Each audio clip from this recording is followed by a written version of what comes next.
of Department of Ilmul Amraz, Ajmal Khan, Tibia College, Aligarh Muslim University, Aligarh. It is an honor for me to introduce our next resource person, Professor Muhammad Zulkifli. He is renowned Unani physician and academician, famous for teaching original principle of Unani medicine in classical way. He is MD Kulliyat from Aligarh Muslim University, Aligarh, and presently head of the Department of Kulliyat at National Institute of Unani Medicine, Bangalore. He has experience of over 20 years and head of various departments of Unani medicine, especially National Institute of Unani Medicine. He has supervised over 30 postgraduate research scholars and published over 100 research papers in various national and international journals. He authored 8 books on fundamental of Unani medicine, including Temperamentology and Itlaqi Kulliyat. He was also conferred upon Hakim Ahmed Ashraf Global Award toward his contribution in the field of Unani medicine. Now, I would like to call upon the dais Professor Muhammad Zulkifli, and he will deliver his lecture on the topic Asbab-e-Sehat wa Marz.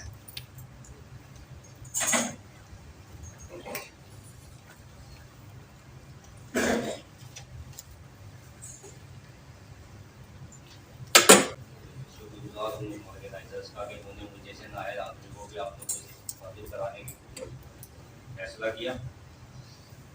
तो बहरहाल आज का जो ये आप लोगों से जो बात होगी ये सवाल शेयर तो इसमें जवाब शेयर तो मत आप पढ़ते रहे होंगे बहुत से, लेकिन हम लोगों को जो पोस्ट ग्रेजुएट डिपार्टमेंट थे तो इसलिए थोड़ा थोड़ा ओरिएंटेशन हमारा पोस्ट ग्रेजुएट होना चाहिए। तो मेरी कोशिश है कि आज आप लोगों को मैं उन चीज़ों से इंट्रोड्यूस कराऊं जो आप लोगों को अब तक नहीं पता है।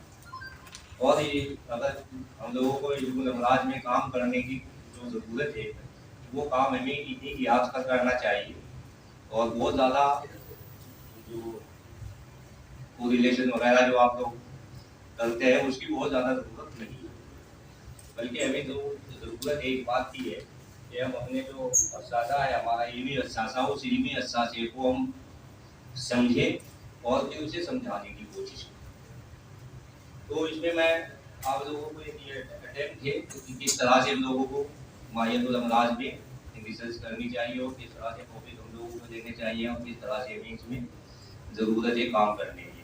लेकिन जहाँ तक ये होता है कि डिपार्टमेंट चूँकि नया शुरू हुआ है तो नए डिपार्टमेंट जितने भी होते हैं उन सब में सबसे ज़्यादा ज़रूरत इस बात की होती है कि हम अपना कुछ लिटरेचर बना सकें।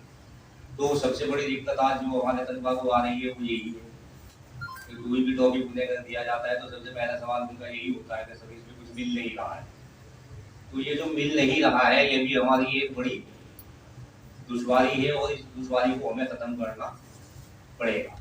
और इसके ख़त्म करने के लिए हमें ज़रूरी है कि हम लिटरेरी रिसर्च करें और लिटरेरी रिसर्च करके कम से कम इतना लिटरेचर हम हर चीज़ पर तलबा को दे सकें कि वो उससे कुछ इस्तेफादा अपने तहकीकी कामों में कर सकें।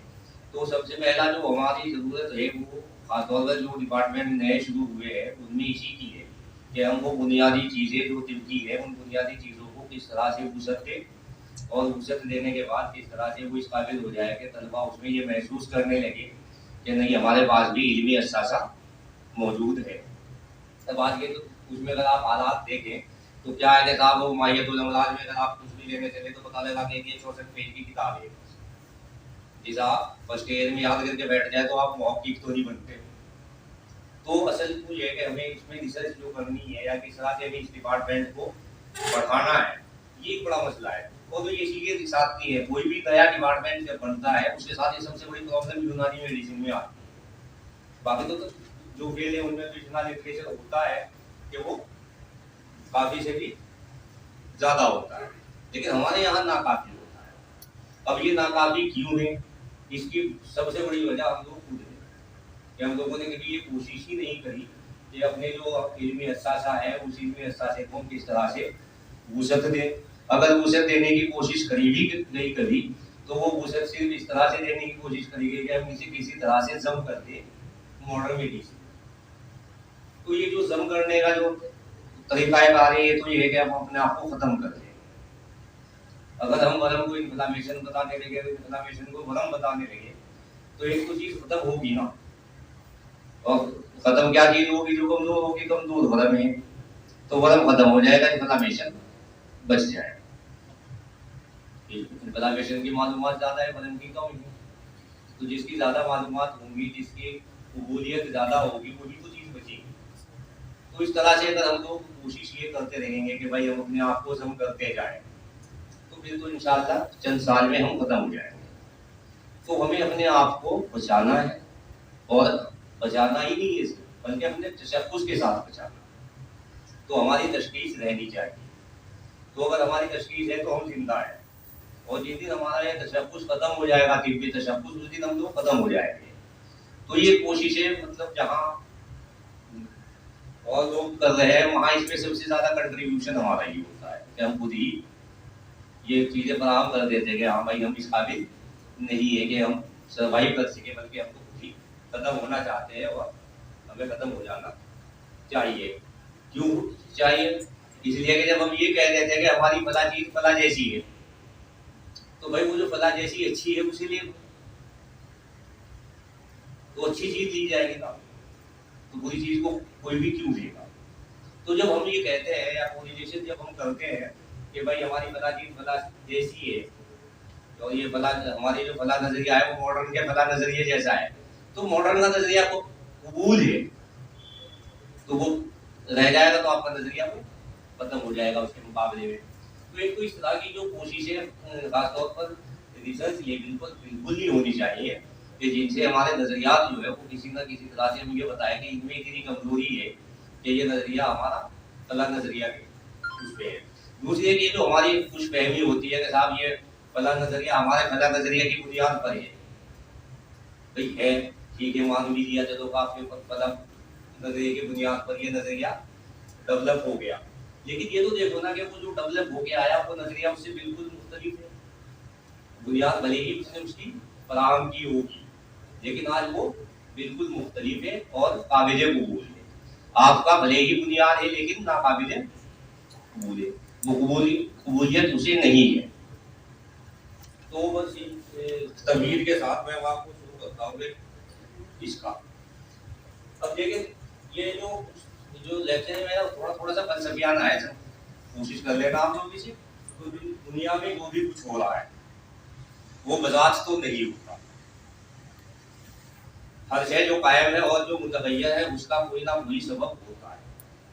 तो सबसे पहली चीज आप ये कबूल करें कि जो भी चीज है या वो मुतगय्यर हो रही है या कायम है, वो खुद नहीं, उसके पीछे कोई ना कोई मोहरिक जरूर होगा। उमन सबब और हालत साथ साथ चलते हैं। तो ये तिब्बा एक फलसफा है कि जो चीज कायम है उसका सबब भी कायम है, और जो चीज मुतगय्यर होगी तो उसका सबब पहले होगा। लेकिन जो हालत कायम है वहां सबब की अव्वलियत खत्म हो जाती है, वहां सबब साथ होता है, और वो जो आपकी तारीफ है कि सबब वो है कि जो अव्वल हो वो खत्म हो जाती है। ठीक, तो एक तो यही नुक्ता समझ लें आप कि एग्जिस्टिंग स्टेट का काज जो है वो साइमल्टेनियस होता है, प्रायर नहीं होता। तो और इस भी आप गौर करेंगे कभी तो बहुत सी चीजें आपको समझ में आ जाएंगी कि जो भी चीज हो रही है दुनिया में, अगर वो कायम है तो उसका सबब भी उसके साथ साथ है, पहले नहीं है।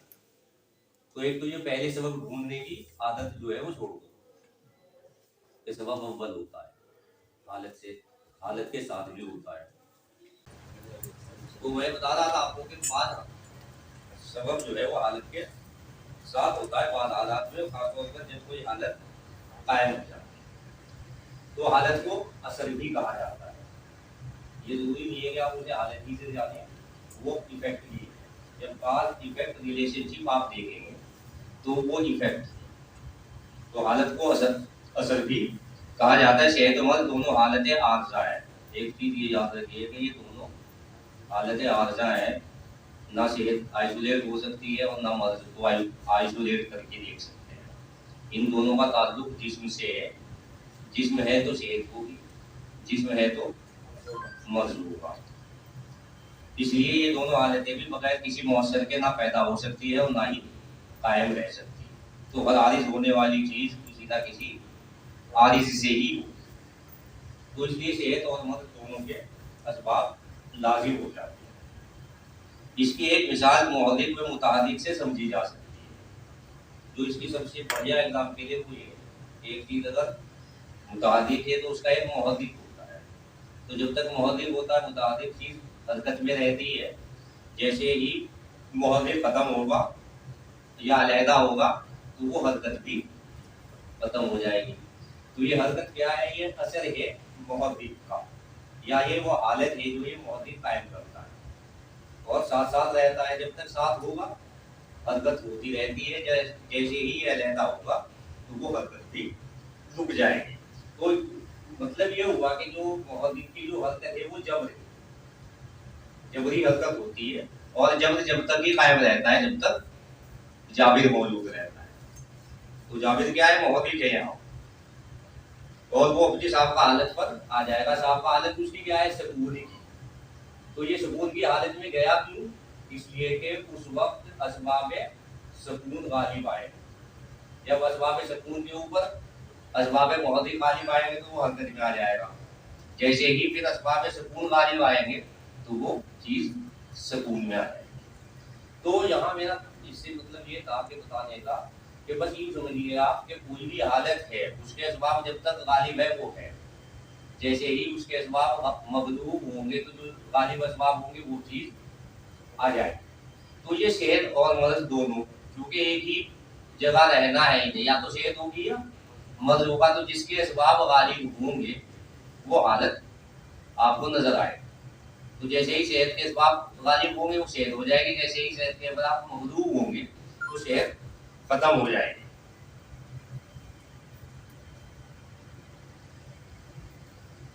अच्छा, अब ये सवाल है कि सबब होता क्या है? तो ये भी मतलब देखिए, जहां तक हमें काम करने की जरूरत है ना, इन चीजों पे काम करने की जरूरत है कि हम सबब को डिफाइन करें। तो एक टॉपिक कम से कम सबब की डेफिनेशन पे होना चाहिए। अगर सबब को डिफाइन करने चलेंगे ना तो एक डिसर्टेशन इजीली हो जाएगा। कहने को तो नहीं लगता कि आप सबब में क्या डेफिनेशन देंगे, 3 लाइन है, लेकिन मैं आपको डेफिनेटली बता रहा हूँ कि अगर आप सबब को डिफाइन करने लगे और उसे एक्सप्लोर करें तो एक डिसर्टेशन इजीली हो जाएगा, जिसकी हमें जरूरत है। ये जो हम कहते हैं ना कि हिसाब सबब की तारीफ जो है वो 2 लाइन की है, तो क्या करें इसमें? इसे अगर आप एक्सप्लोर करो तो एक डिसर्टेशन है, पक्की बात है। तो ये क्या सबब होता क्या है? तो इसमें देखिए कि अजीब बात ये, जिस वक्त ये तारीफ की है उसमें कितने लिहाज को मलहूज रखा गया है, ये सोच लेना आपसे, तो एक डिसर्टेशन है। सबसे पहली चीज जो इसमें लिहाज किया गया है वो वक्त का है कि बलिहाज वक्त मुकद्दम होगा। किस हालत से? नई हालत से। यहाँ एक बात शर्त है कि नई हालत होगी तो बलिहाज वक्त मुकद्दम होगा। ये तारीफ खालिसतन फलसफियाना है और इसका इतलाक अमूमी होता है। तो देखिए एक चीज ये है कि आप लोग तो जानते ही होंगे कि कुल्लियात में जो चीजें कही जाती है वो कुल्ली तौर पर कह दी जाती है, फिर उनका इतलाक फर्दन फर्दन करना पड़ता है आपको, और उस इतलाक में वो चीज बदलती है। जिस तारीफ का इतलाक कुल्लियतन सेहत मस्बत बाद हालात में मुश्किल होता है। मसलन सबब हर शय मौसर को कहा जाता है। देखिए सबब के लिए ये कोई जरूरी नहीं है समझ भी कोई भी मौसर चीज अगर है जो असर कर सकती हो तो वो सबब होगी, वह वो जौहरी हो या आरज़ी हो। बिला तासीर सबब मुमकिन ही नहीं है। जिसकी कोई तासीर ना हो तो वो सबब हो ही नहीं सकता। सबब अपनी तासीर जाती आरज़ी से किसी शय को मुतासिर करता है। इस तासीर से मुतासिरा शय में एक हालत जाहिर होती है या कायम रहती है, और यही तासीर भी होती है। इस तरह सबब के ताल्लुक से 2 चीजों को समझना बहुत जरूरी होता है, अव्वल असर और दोयम उसकी तासीर।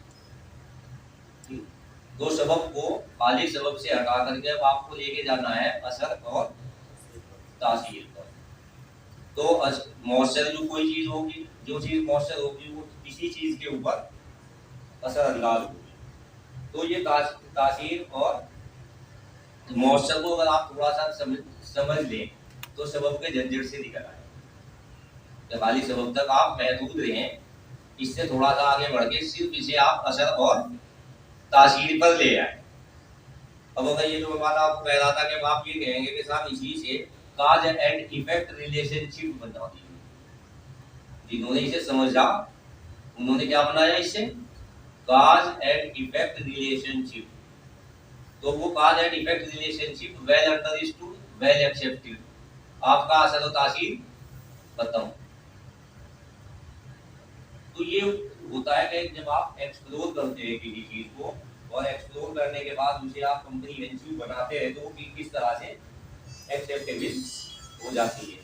तो हमारे यहाँ ये तासीर और असर कुछ मैं नहीं लाया हूँ, ये उन्हीं किताबों में लिखा हुआ था, लेकिन हमने क्या करा, हमने लाया तिब में है क्या, बस सबब की तारीफ लिख दी था, वो चीज जो मुकद्दम होगी और हालत को कायम करते, बस इतनी सी पे खत्म हो गई बात। तो इतनी सी पे बात खत्म नहीं हुई थी, बल्कि हम खत्म हो गए थे। हमने उससे आगे ना समझने की कोशिश करी थी उसे और ना देख ली। तो आज आप अगर देखें कि जब हम ये चलते हैं ना रोबिन्सन लेकर के, रोबिन्स की पैथोलॉजी की किताब लेकर के फक्र समझते हैं और उसमें वजन नहीं लगता, और वहीं अगर कानून उठा ले तो उसमें वजन भी लगता है और बेकार लगती है। ज़खावत दोनों के करीब करीब बराबर सी ही है। तो ये चीजें जो हमारे अंदर है, ये चीजें अच्छी अलामत नहीं है, इन्हें छोड़ना होगा। वो हमें जितनी प्यारी रोबिन्स की किताब लगती है उससे ज्यादा प्यारी अल कानून लगनी चाहिए, उससे ज्यादा प्यारी हमें ज़कीरा खातिम शाही लगनी चाहिए, उससे ज्यादा प्यारी हमें काबिलुस सना लगनी चाहिए। लेकिन काबिलुस सना में हमें ये लगता है कि इसमें कुछ है ही नहीं, और रोबिन्स में बहुत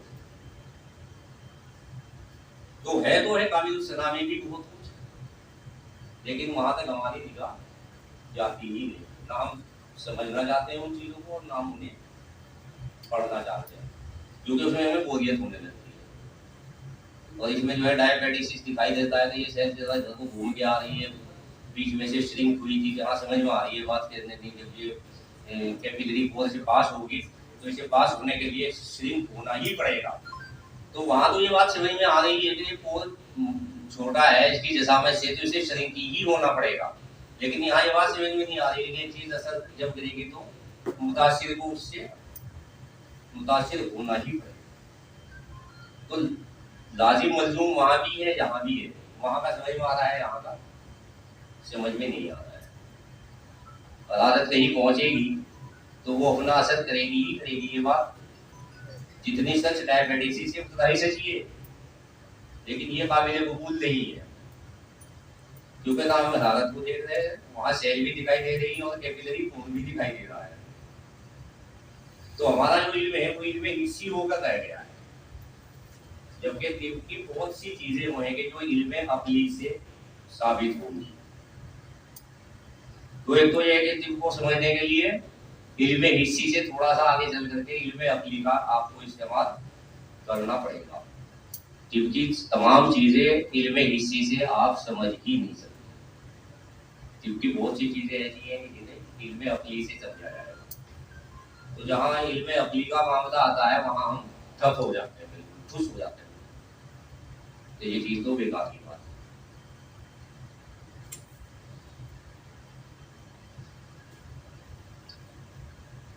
अच्छा भाई, अब ये जो असर करने की सलाहियत को भी तासीर ही कहा जाता है।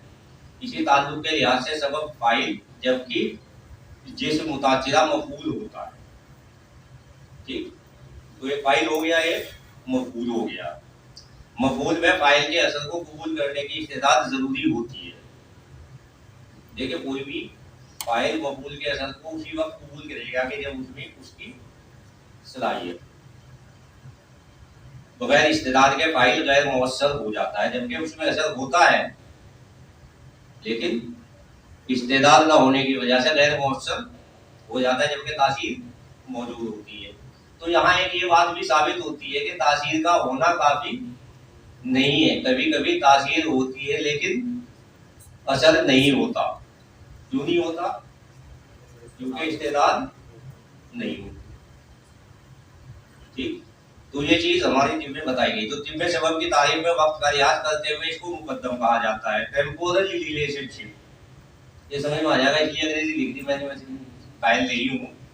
टेम्पोरल रिलेशनशिप समझ में आ जाएगी, वक्त का लिहाज समझ में नहीं आएगा। असर के लिहाज से बिलवास्ता या बिलावास्ता कहा जाता है।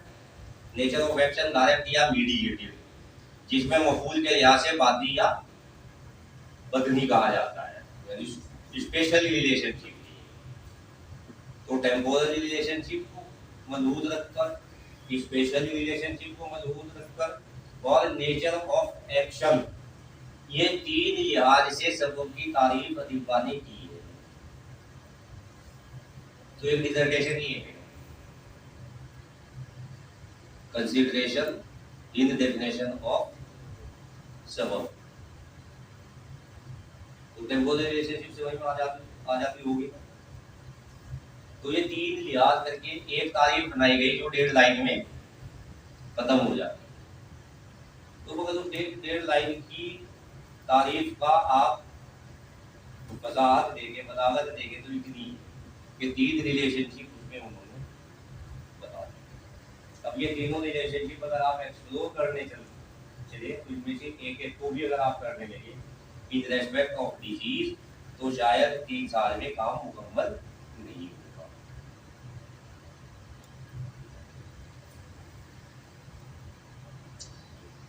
सबब उसके असर को इस तरह समझा जा सकता है। देखिए कि कोशिश है मैं किस तरह से इसे हमें समझना चाहिए। फाइल का मफूल में या मफूल पर असर करना है फेलो इनफियाल। ठीक, कोई भी फाइल मफूल में असर करता है तो ये फेलो इनफियाल होगा, जिसमें फाइल का मफूल या मौसर का मुतासिरा के साथ बराह रास्त या बिलवास्ता लम्स जरूरी है। फेलो इनफियाल की तकमील के लिए एक मुतय्यन मुद्दत जरूरी होती है। मतलब ऐसा नहीं है कि फेलो इनफियाल बगैर किसी दौरानिये के मुकम्मल हो जाए, बल्कि फेलो इनफियाल के लिए एक दौरानिया चाहिए। ये दौरानिया छोटा बड़ा हो सकता है, लेकिन ना हो ये मुमकिन नहीं। इसी चीज को हमारे अतिबा ने शरायत सबबियत में समाया है, जब उन्होंने ये कहा है कि मुद्दत भी चाहिए। सबबियत की तकमील की अगर आप शरायत पढ़ें तो वो जो एक शर्त है उसमें के दौरानिया है, लम्स जो बताया गया है, एक मुतय्यना मुद्दत चाहिए। तो वो ये है, ये मुतय्यना मुद्दत क्या है? ये वो है कि जिसमें फाइल मफूल पर अपना असर करता है। ठीक, अब अगर ऐसे ही कोई इनक्यूबेशन पीरियड कह देगा तो समझ में आ जाएगा, लेकिन ये नहीं समझ में आएगा कि फेलो इनफियाल का दौरानिया है। ठीक, अब इसका सबसे अच्छी मिसाल आपको मिलेगी अगर आप उम्माए दम्बी पढ़ेंगे। तो उम्माए दम्बी में खून मुस्तैद होता है जोश के लिए, उसे एक हल्का सा सबब चाहिए होता है हार। वो हार सबब सिर्फ इतना भी काफी होता है कभी कभी के धूप में निकल दिया जाए।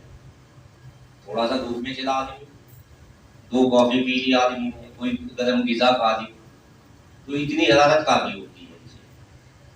तो लेकिन ये नहीं कि वो धूप में निकला अंदर आ गया, बल्कि उसे धूप में एक मुतय्यन वक्त चाहिएगा जिसमें खून पर जोश आ जाए। तो ये जो शर्त रखी गई सबबियत में, तो दौरानिया लम्स क्यों रखी गई? क्योंकि फेलो इनफियाल की तकमील के लिए दौरानिया लाजिम होता है, बगैर उस दौरानिये के वो फेलो इनफियाल मुकम्मल हो ही नहीं सकता। ठीक है, तो फेलो इनफियाल सिर्फ उसी वक्त मुमकिन है जबकि मफूल में फाइल के असर को कबूल करने की सलाहियत हो। इसको इस्तेदाद कहते हैं, यानी मफूल में फाइल के असर को कबूल करने की सलाहियत का होना। ये लाइन कहाँ की थी भाई? इसमें बहरहाल ये कि मैंने आपको ये तीर का निशानी से पता नहीं कैसे ऊपर आ गया, ये वक्त के लिहाज से वो बताया था कि भाई किस तरह से सबब होगा तो वक्त इसके साथ चलेगा, मौसर होगा, कबूलियत होगी तो असर या हालत नहीं होगी या कायम हो जाएगी। हालत जो है वो 2 हो सकती है, या तो पैदा होगी, अगर पैदा हुई तो वो सबब फाइल है, और अगर हालत कायम हो गई तो वो मुकव्विमा या हाफिजा कहलाता है। ठीक, तो यहाँ देखिए अतिबा ने फाइल और हाफजा कह करके इन दोनों हालतों को भी अलहदा करने की कोशिश की है कि जो हालत कायम है या हालत पैदा हुई है। अगर हालत पैदा होगी तो सबब कैसा है, फाइल है, यानी वो असर कर रहा है अभी। और जब हालत कायम हो जाती है तो वो साथ साथ है उसकी, तो कायम है या उसकी हिफाजत कर रहा है। मौजूदा हालत के सबब को वक्तन मुकद्दम कहना बहुत मुश्किल होता है। मतलब अगर किसी को बुखार चढ़ गया ना, तो बुखार का सबब उसके साथ है, वो पहले नहीं कह सकते आप उसे। पहले कब है वो, जब आप बुखार की हालत के इब्तदा पर जाएंगे। जब तक कि हम मौजूदा हालत की इब्तदा पर ना पहुंच जाए, तो बुखार की इब्तदा पर जब आप जाएंगे तो जब आपको ये लगेगा कि ये सबब मुकद्दम था, यानी मच्छर का काटना डेंगू से पहले हुआ था, डेंगू बाद में आया था। लेकिन जब डेंगू आ गया तो फिर मच्छर के काटने की बात नहीं रही है, अब तो डेंगू वायरस की बात आ गई, वो साथ साथ है। क्योंकि मौजूदा हालत का सबब भी मौजूद होता है, इसको तिब्बा बिज़ात मुकद्दम कहते हैं। देखिए यहाँ बिलवक्त मुकद्दम नहीं कहा गया है, बिज़ात मुकद्दम कहा गया। तो बिज़ात मुकद्दम कब होगा, जब आप हालत इब्तदा पर पहुंचेंगे, किसी की भी इब्तदाई हालत पर जब आप जाएंगे तो वो बिज़ात मुकद्दम वहां जाकर के बिलवक्त होगा। लेकिन जिस वक्त वो साथ है तो बिज़ात मुकद्दम। हालात बदन यानी सेहत मर्ज के लिहाज से भी तिब्बा ने असबाब फाइल पर मुआवजा बयान किए हैं। इन असबाब का जायजा लेना इसलिए जरूरी है ताकि मकासिदे तिब हासिल किए जा सके। लेकिन जो भी चीज तिब में बताई गई है वो मकासिदे तिब हासिल करने के लिए बताई गई है। यानी अगर सेहत है तो उसके असबाब मुकव्विमा का इल्म हासिल करके उन असबाब को कभी किया जाए और इन तमाम मवाने को दूर किया जाए जो इन असबाब मुकव्विमा को कमजोर करने वाले हैं, ताकि सेहत को कायम रखा जा सके। तो एक मकसद तिब का सेहत को कायम रखना है। तो सेहत को कायम रखना है तो हमें सेहत के असबाब मुकव्विमा को जानना होगा, और जानने के बाद उन्हें कभी करना होगा, और उनके जो मवाने हैं उन्हें कमजोर करना होगा, जिससे कि ये गलबा हासिल ना कर सके और सेहत कायम रहे। इसी तरह से अगर कोई मर्ज हो गया है तो मर्ज के मुतालिक असबाब फायदा का इल्म इसलिए जरूरी है ताकि इन असबाब के मवाने को इख्तियार किया जा सके। यानी हमारा जो एक मकसद होता है वो इजाला सबब होता है, तो सबब को कमजोर करके और ऐसी तदाबीर इख्तियार की जाए जो अमराज के असबाब फायदा को कमजोर कर सके या जिस्म से अलहदा कर सके, ताकि मर्ज के असबाब पर सेहत के असबाब गलबा हासिल करके और सेहत को लौटाया जाए। तो ये मैंने आपको शुरू में ही बताया था कि दोनों हालतें तो जिस्म में ही है, बस ये है कि किसके असबाब गालिब है वो चीज रहेगी। सेहत के असबाब गालिब है तो सेहत है, मर्ज के असबाब गालिब होंगे तो मर्ज हो जाएगा। अगर सेहत के असबाब गालिब है तो उनकी हिफाजत करिए, उन्हें आप कायम रखने की कोशिश करिए, उन्हें कभी करिए। लेकिन ये असबाब पे सेहत को कभी करने में कहीं इम्यूनो मॉड्यूलेटर नहीं आते। तो इसमें आप इम्यूनो मॉड्यूलेटर सोचने लगे हम इम्यूनो बूस्टर लगा दे, इम्यूनो बूस्टर नहीं लेके गया। यहाँ असबाब सेहत का जायजा लेना होगा और फिर उन असबाब सेहत को कभी करने के लिए तदाबीर इख्तियार करनी होगी। इसी तरह से अगर सेहत का कोई मर्ज का कोई सबब आपको पता लग गया तो फिर उसे कमजोर करने की कोशिश करना है, क्योंकि आपका मकसद ये है कि भाई सेहत के असबाब गालिब रहे मर्ज के असबाब के ऊपर। तो बहरहाल अब आप देखिए, अगर सेहत की आप तारीफ करें तो सेहत की तारीफ करनी चाहिए हमें उमूरे तबीया के लिहाज। मतलब ये जो तारीफ है जो हम फिलहाल पढ़ रहे हैं क्या है, अफाल की सेहत। तो जो ये अफाल की सेहत है ये अफाल की सेहत नहीं है, ये इससे पहले के जो 6 उमूरे तबीया है उनकी सेहत है।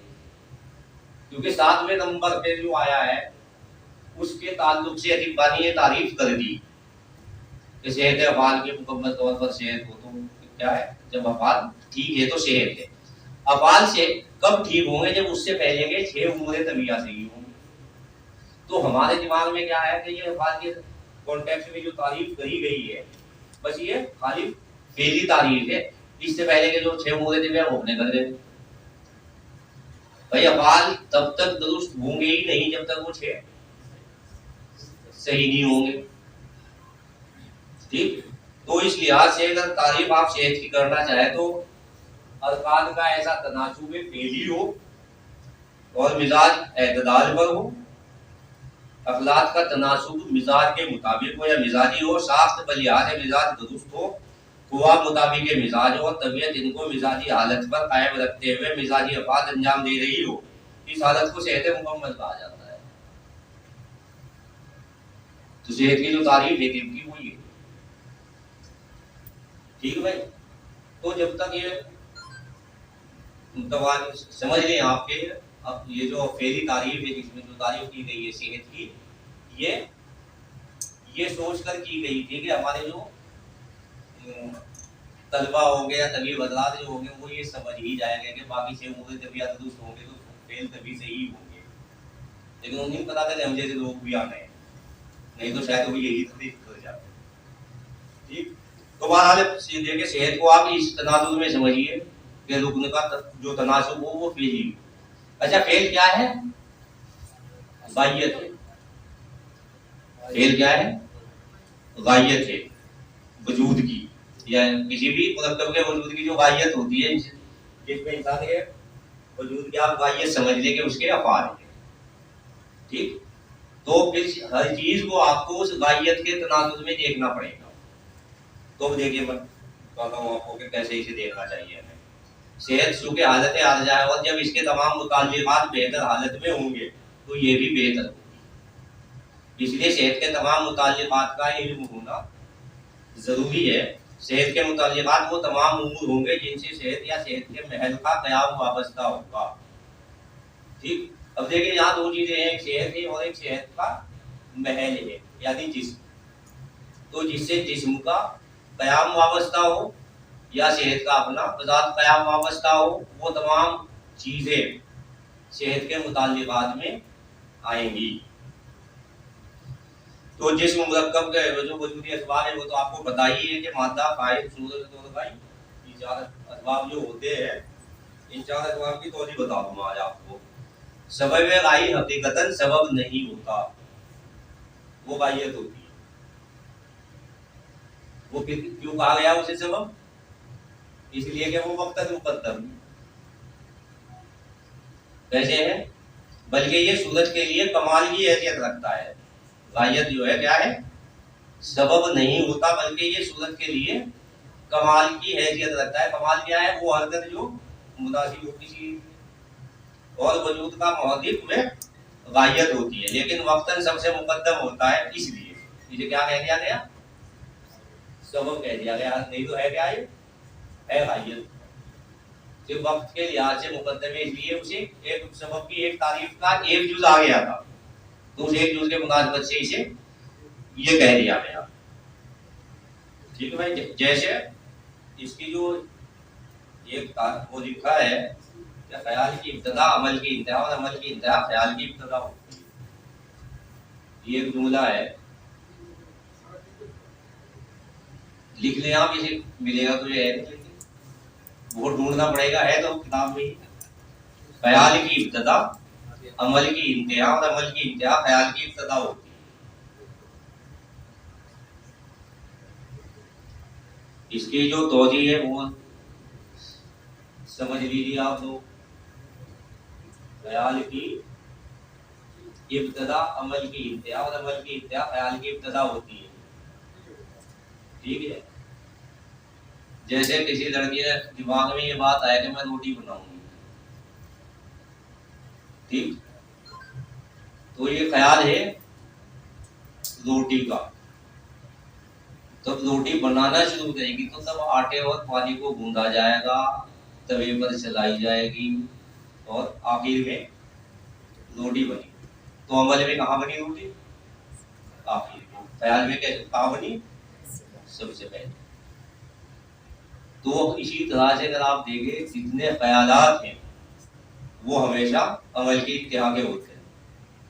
जब आप मकान बना लेते हैं तो मकान आया ख्याल में, जब अमल शुरू होता है, जब ईंटें, सीमेंट, बजरी, पत्थर और ये सारे काम, फाउंडेशन और नक्शा बक्शा, ये सारी चीजें अमल में आती है। तो जब अमल मुकम्मल होता है तब क्या बनता है? मकान। और ख्याल में कब आया था? सबसे पहले।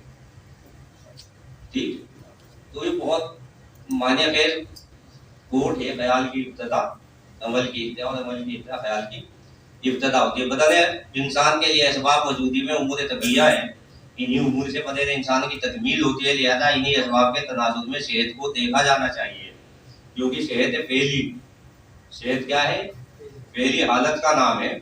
और अफाल सूरत से वाबस्ता होते हैं, वह मखसूस होते हैं। देखिए एक चीज ये याद रखिए आप कि अफाल जो है वो मिसलेनियस नहीं होते हैं, they are always specific in context of more, सूरत से मुताबिकत ही रखेंगे अफाल।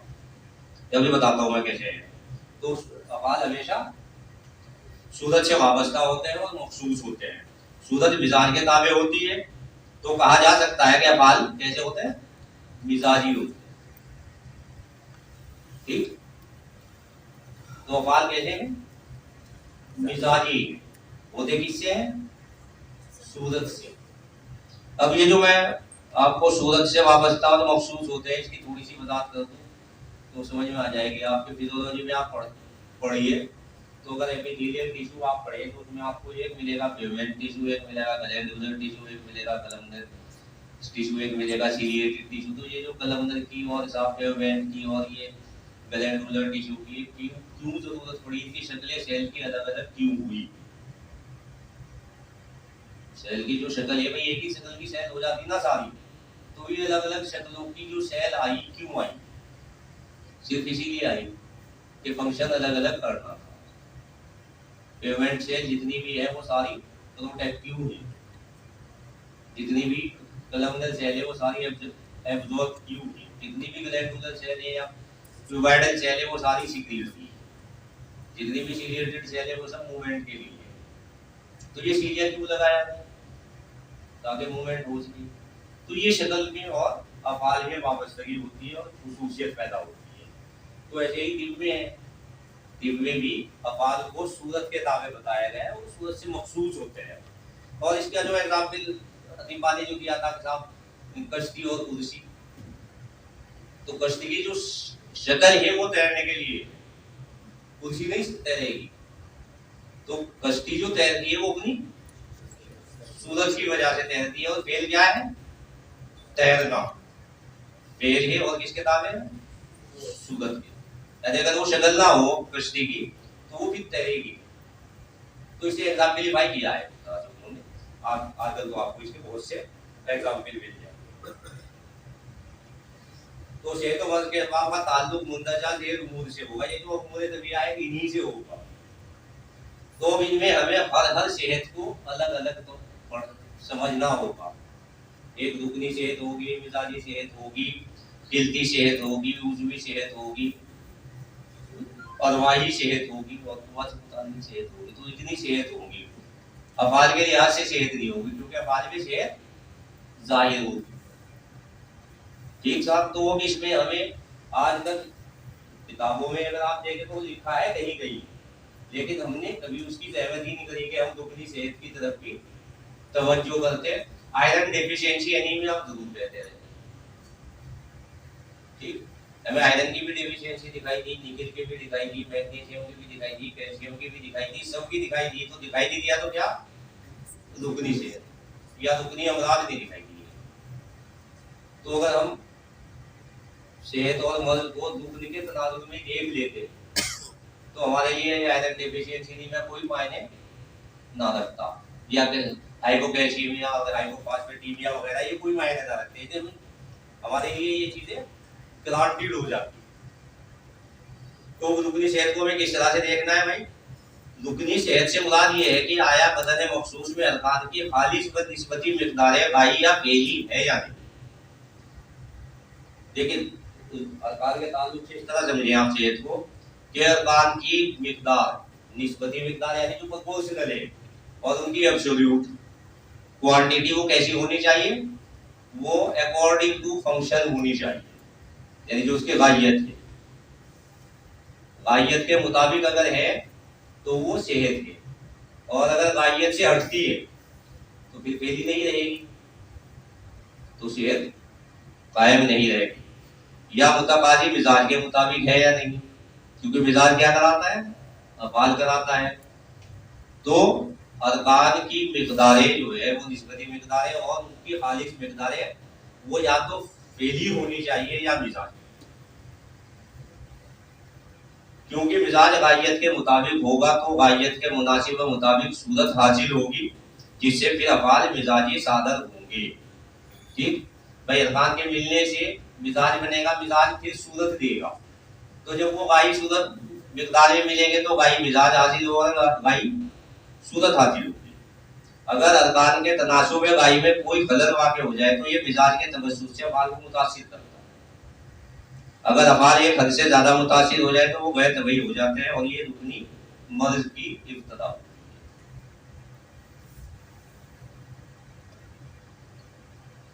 जब अरकान की बात की जाती है तो मैं तमाम मशमूलात की होती है।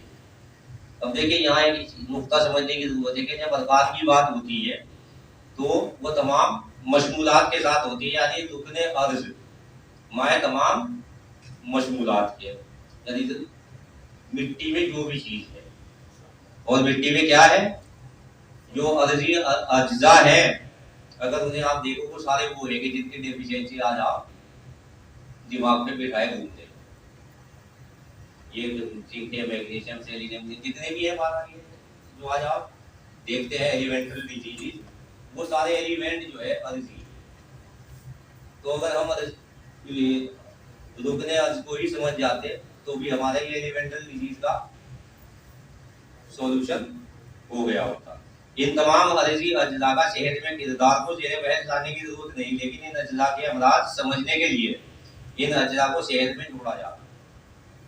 इस तरह अरकान सेहत और मर्ज के अव्वलीन सबब हुए। तो सब सेहत और मर्ज दोनों का प्राइमोर्डियल जो काज है वो अरकान,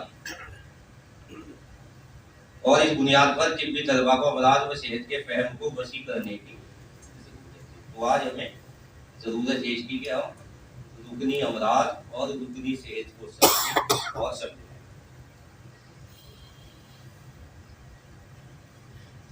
दूसरी मिजाजी सेहत होगी, तो ये तो आप तिब्ब में सारा मिजाजी सेहत की ही बहस है। तो मिजाज मुरक्कब को वो फेली सूरत अदा करता है जिसके जरिए वो मुरक्कब मिजाजी अफाल अंजाम देता है। देखिए मिजाज का जो सबसे बुनियादी फेल है वो क्या है, वो सूरत अदा करना और उस सूरत से फिर वो अफाल अंजाम। मिजाज और सूरत एक दूसरे पर मुनहसिर होते हैं। मिजाज बदलता है तो सूरत भी बदलती है। सूरत बदलेगी तो मिजाज नहीं बदलेगा, मिजाज बदलेगा तो सूरत। इंसानों में सूरत गिरी का काम मिजाज के मुताबिक कुव्वत मुशव्विरा करती है।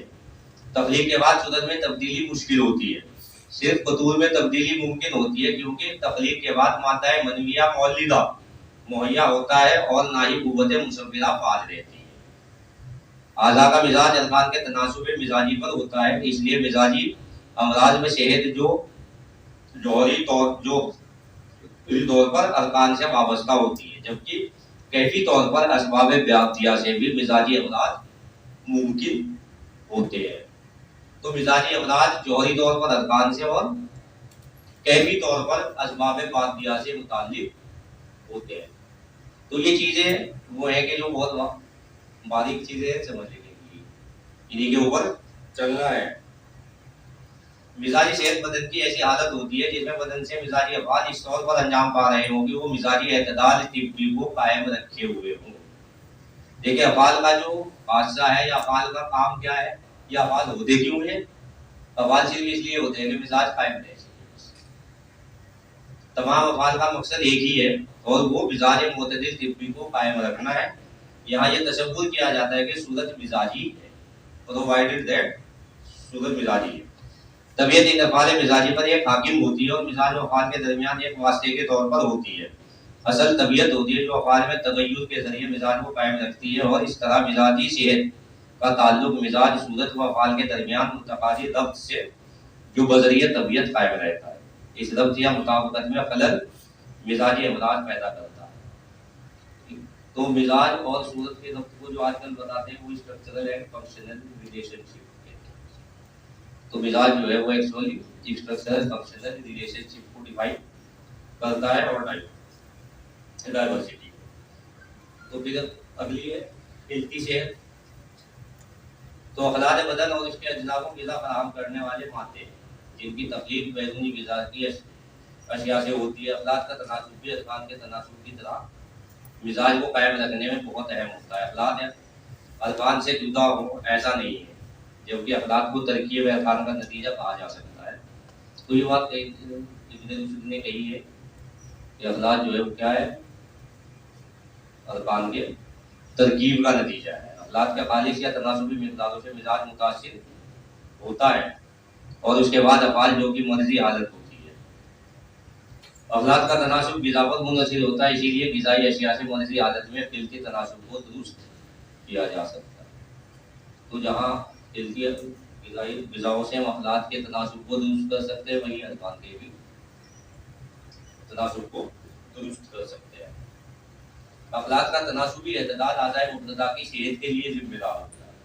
इन आज़ाए मुफ़रदा के तवस्सुस से आज़ाए मुरक्कबा की सेहत और तमाम बदन के एतदाल को कायम रखता है और सेहत कायम रहती है। बदन में जब तक अखलाक की कैफियत मिजाज के मुताबिक रहती है, तब तक सेहत कायम रहती है।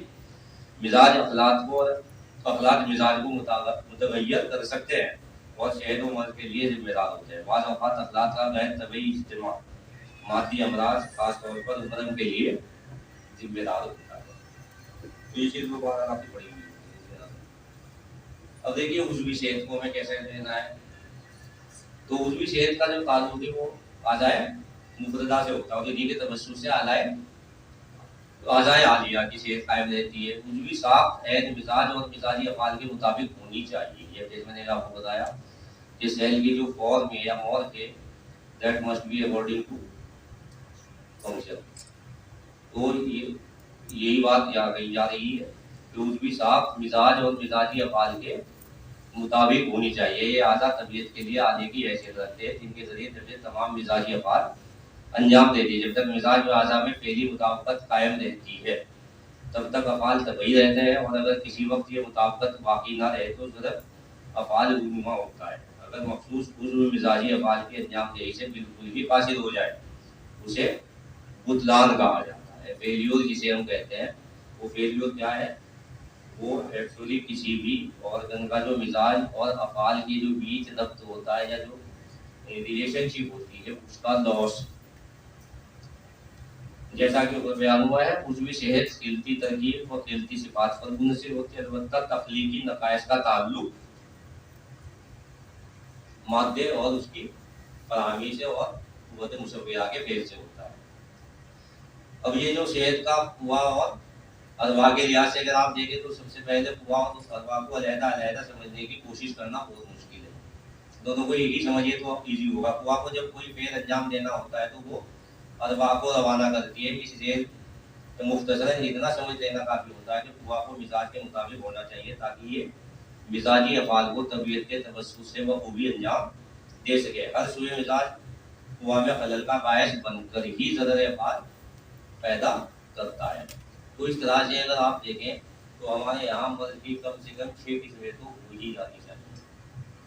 लुगरी अमराज, तिलसी अमराज, उज़वी अमराज और ये जितने मैं आपको बता के आ रहा हूँ दूर के अमराज। अब असबाब मादी में शुरू के बाद असबाब फाइली है, जिनका किरदार सेहत व मर्ज़ में सबसे अहम होता है। बदन इंसान चूँकि हम वक्त मुताबिक जिस्म है और ये सब ऐसे अवामिल से मुलाक़ी रहता है जो बाइस तहलील होते हैं। ताल्लुल हमेशा अज़ाए तरकीबिया में होता है जो कि अरकान ही है। इनमें बाज़ सरीउल तहलील जबकि बाज़ बतीउल तहलील होते हैं। मिजाज यानी सूरत के क़याम के लिए ज़रूरी है कि सबब फ़ाइल भी हमा वक्त फ़ाल रहे और सूरत को कायम रखे। तो देखिए यहाँ ये बात सबसे अहम है कि असबाब फ़ाइला, देखिए ये जो सबब मादी है ये एक बात मुहैया हो गए, सूरत बन गई और काम चल गया, लेकिन फ़ाइला असबाब फ़ाइला को हमा वक्त साथ रहना पड़ेगा, तभी जा करके फेल होंगे। अगर ये किसी भी वक्त जुदा होंगे तो बात खत्म हो जाएंगे, ना सूरत कायम रहेगी और ना मिजाज। तो इसलिए असबाब फ़ाइला का हमा वक्त साथ रहना जरूरी है। ताल्लुल के जरिए होने वाले तरकीबी अजला के नुकसान की तलाफी कम से कम बराबर मिकदार में होनी ज़रूरी है अगर जिस मुताले को कायम रहना है। इस मकसद के लिए अलिफ़ ने असबाब सित्ता ज़रूरिया को बयान किया जो तमाम अज्जाए बदन का बदल फराहम करते हैं। असबाब सित्ता ज़रूरिया में सब में से बाद ऐसे असबाब हैं जो जिस्म को शोहर तरकीबी फराहम करते हैं, मसलन ग़िज़ा और पानी, और बाज़ अरवा को कायम रखने में मुआवनत करते हैं, मसलन हवा, बाज़ हरारत गरीबिया के अतदाल के ज़ामीन है। तो जो हरारत गरीबिया के अतदाल के ज़ामीन है वो यानी सूरत को कायम रखने में मुआवनत करते हैं।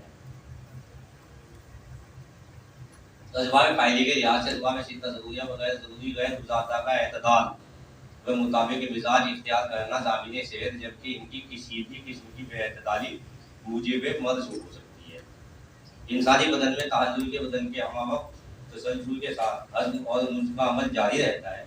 हज़्म और नुज़्म के नतीजे में जहाँ मुफीद अशिया बनकर जुज़्वे बदन होती है, साथ ही बहुत सी ऐसी अशिया भी बनती हैं जो जिस्म के लिए नुकसान का बायस होती है। इनको फुज़लात कहा जाता है और ये तबीयत के फ़ेल हज़्म को कबूल नहीं करते। इन फुज़लात का जिस्म में इज्तिमा मुक़ाबी हो या अमूमी मिजाज को मुतग़य्यर करता है, बल्कि ये अफूदी व सुद्दी अमराज का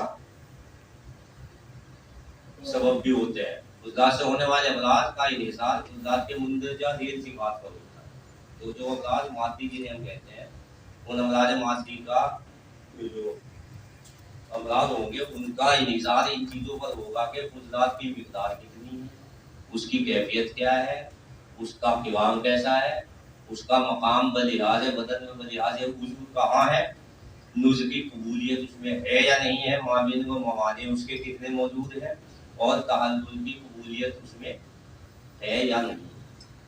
ये वो तमाम असबाब है जिनका ताल्लुक सेहत उम्र से होता है। बाद जुज़वी असबाब है जो बाती अशिया से ताल्लुक रखते हैं, जिनको अख्ज़ किया जा सकता है, जो जुज़वी असबाब जो बयान किए गए हैं। तो बात बाती अमराज में जब आप इनके बारे में कुछ भी पढ़ें या इनका इलाज करने की कोशिश करें, सोचें, तो ये तमाम चीज़ें आपको ज़हन में रखनी चाहिए कि मिक़दार कितनी है, कैफियत उसकी कैसी है, क़िवाम उसका कैसा है, बलिहाज़ बदन वो कहाँ है, मकाम उसका, और उसके माविन कितने मौजूद हैं, मवाने कितने मौजूद हैं, और उसमें तहल्लुल की कबूलियत है या नहीं। तो इन चीज़ों के ऊपर आपका न सिर्फ इलाज बल्कि इलाज की जो सक्सेस जो है आपको इन चीज़ों पर मुनहसिर होती है।